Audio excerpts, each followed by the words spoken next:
Well, welcome back.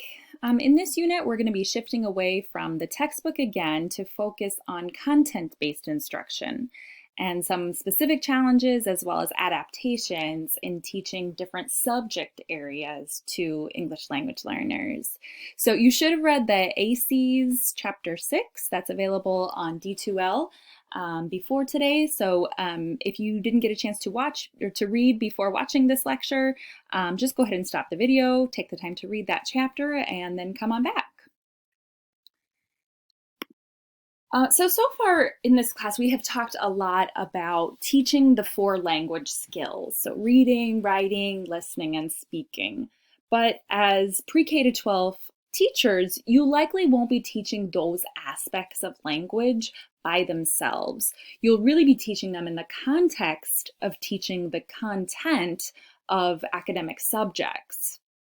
And this is actually a well-developed subfield in the field of TESL, and it's known as content-based instruction.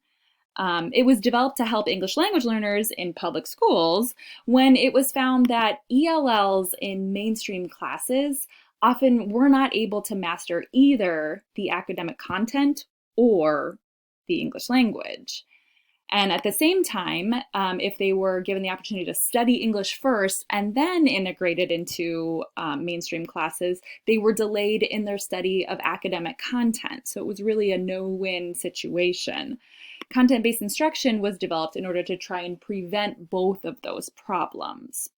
So instead of learning language for language's sake, in CBI, language becomes sort of the medium for learning academic content.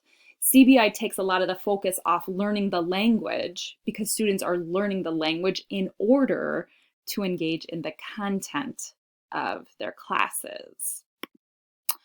One of the places we start as teachers doing CBI is with our objectives. So we always have to be thinking that we need language objectives along with content objectives. So students need to understand the language of the content objective.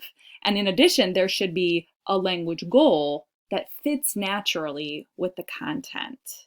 So what might that look like?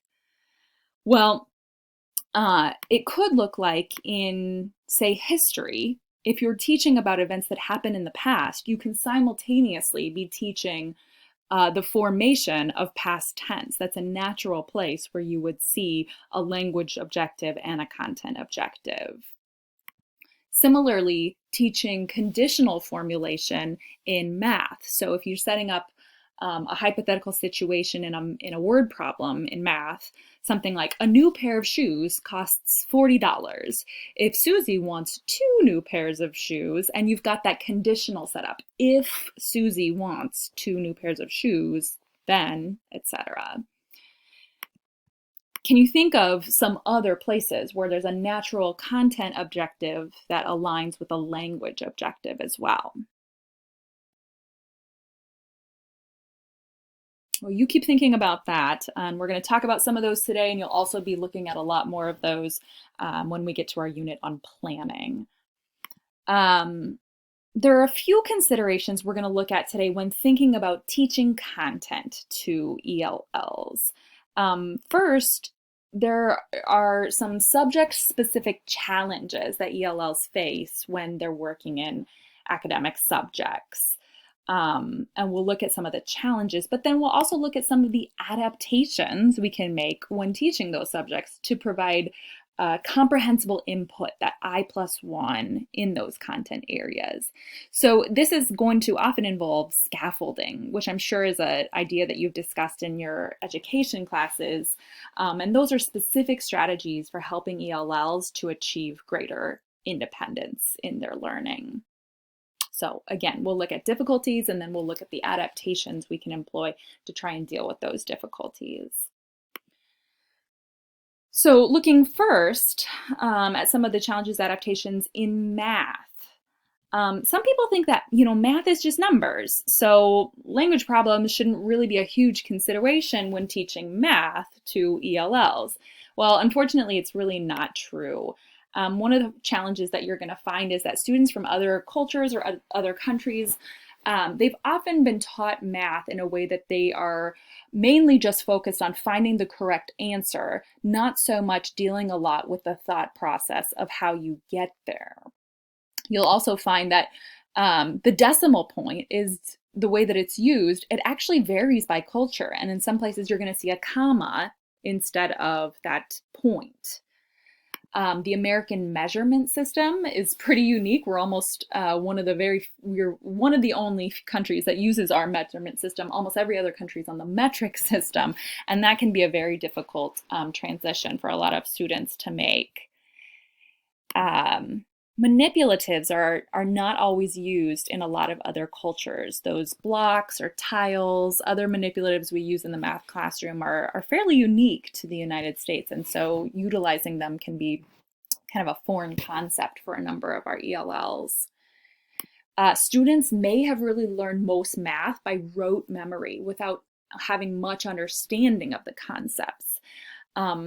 Rote is very common, especially in developed countries, and there's nothing wrong with rote. We do some of it here too. You need to just memorize your multiplication tables. But in some places they only do rote, and that isn't very helpful when students are expected to understand concepts here as well. Concepts like estimating, rounding, word problems, even geometry, those are often taught later in other cultures. Here we tend to introduce those earlier, around 3rd, 4th grade. So that can be a challenge for some of our students who maybe arrive in middle school and haven't had a foundation in any of those things. Math terms don't always translate well from L1s to English. Again, math is primarily calculation only in some countries, not a lot around concepts. Students may not know how to do mental math. They may only know how to do mental math, not how to show their work. And here, as you know, it is so important you have to show your work because we want to see how did you get there? What strategies did you use? This can be very annoying even to a lot of our ELLs who just feel like, well, I found the answer. What's the problem? Additionally, there can be a real English math vocabulary gap. There could be students who are familiar with some of the skills and concepts, but they don't have the language, the vocabulary for it.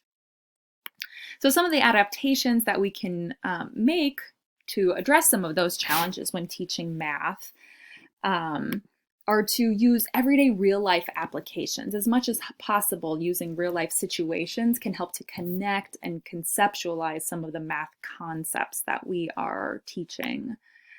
When we are introducing those manipulatives, we can try and do it gradually and carefully so we don't overwhelm students with, what do I do with all these blocks? What do I do with all these items?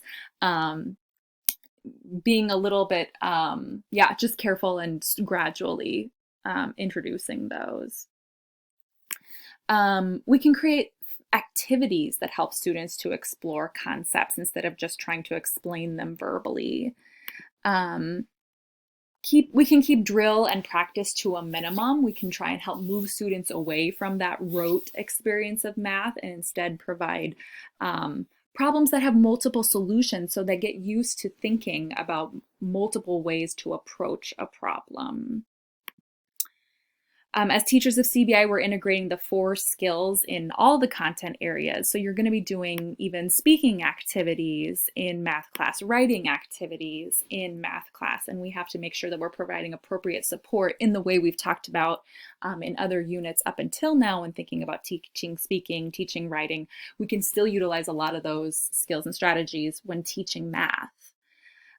We have to keep in mind polysemy, or this idea that in English we have words that have multiple and very different meanings. So that a single word might have one meaning in math and a different meaning in a different context. So words like table, column, whole, sum, they have a math meaning and then different meanings that are outside of math. And we have to teach those explicitly so students understand that kind of polysemy.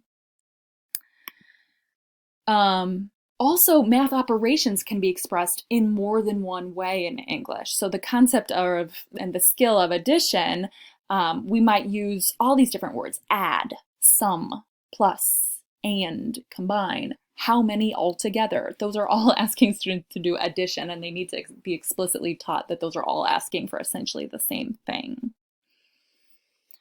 We need to give students strategies to read and talk about complex word problems. So we, as much as we can break down those word problems, the better for our ELLs.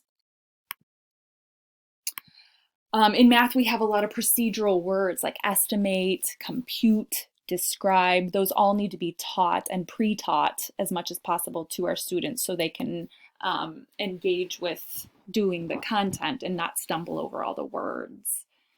In a lot of word problems, there can be references to American pop culture that our students might just not understand and that might be inaccessible to them. So pay attention to that and either explain those references or change them. Sometimes it can be helpful to teach our students to look for cognates or math words that share the same derivation, because a lot of math language is based in Latin. So depending on your student's L1, they may have a lot of math vocabulary already that they can look for the cognates and utilize some of those positive transfer kinds of advantages.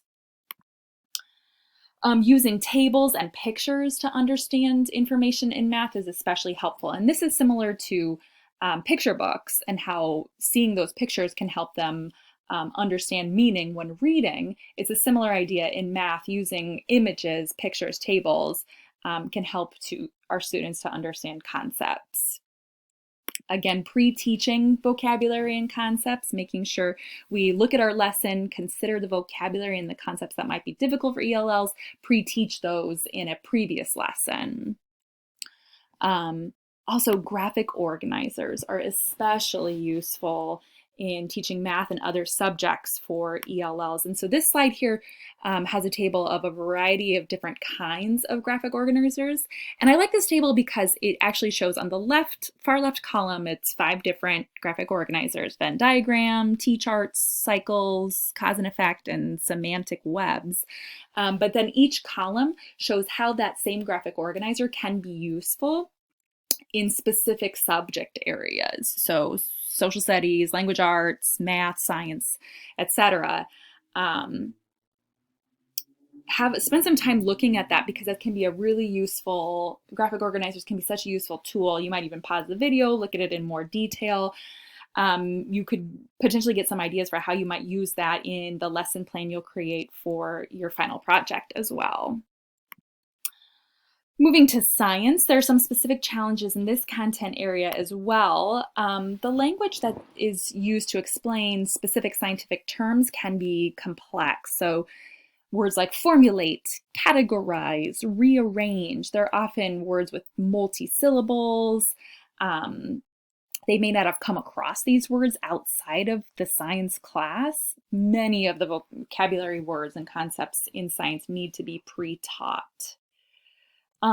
Students may not have experienced a hands-on approach like we often are doing in the science classroom.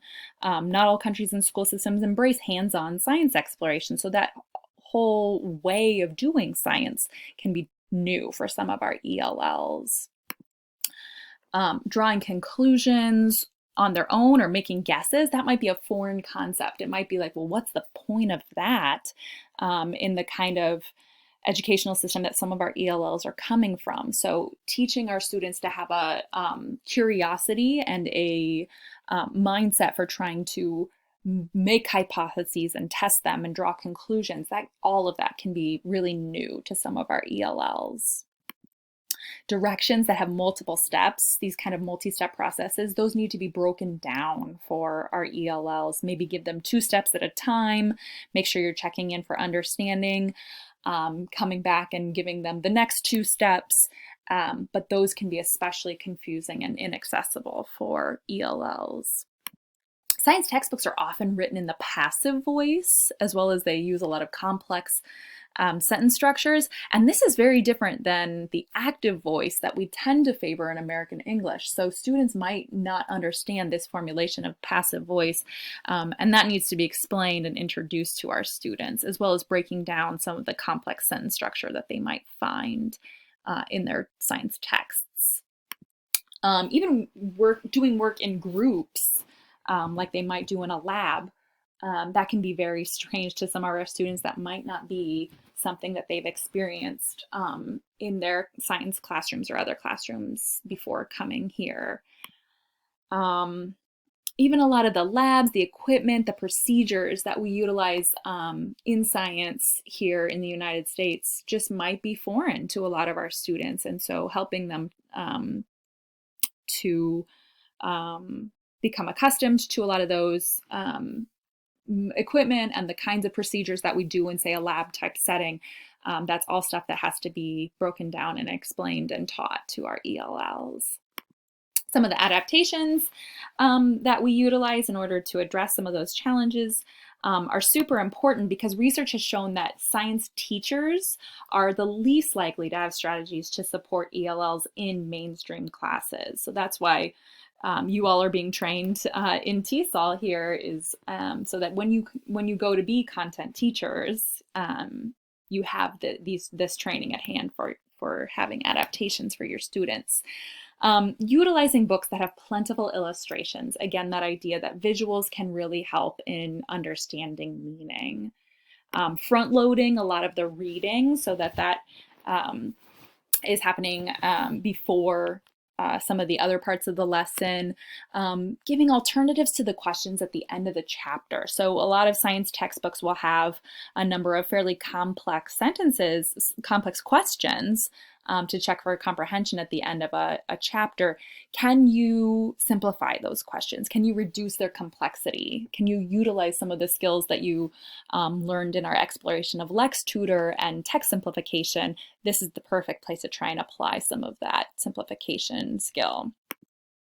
You can encourage students to create a learning log or jot down questions on Post-it notes so that they can be tracking with their confusion and tracking with their learning, even when you're not right there with them.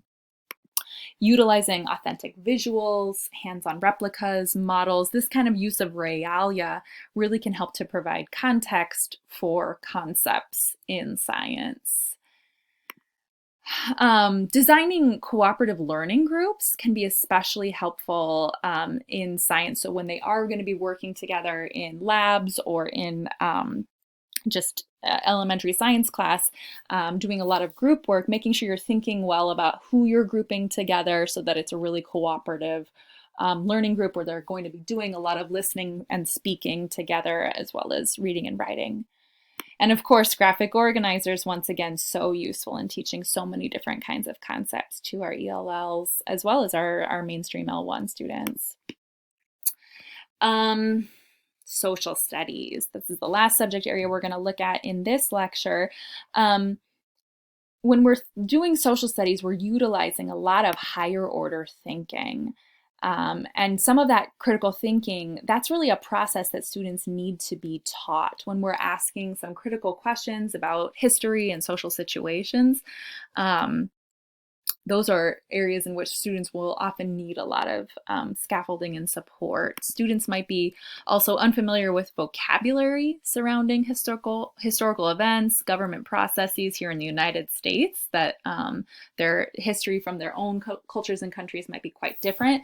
And so we can't take for granted that people know, have a basic understanding of democracy or due process or any number of processes and events here in US history.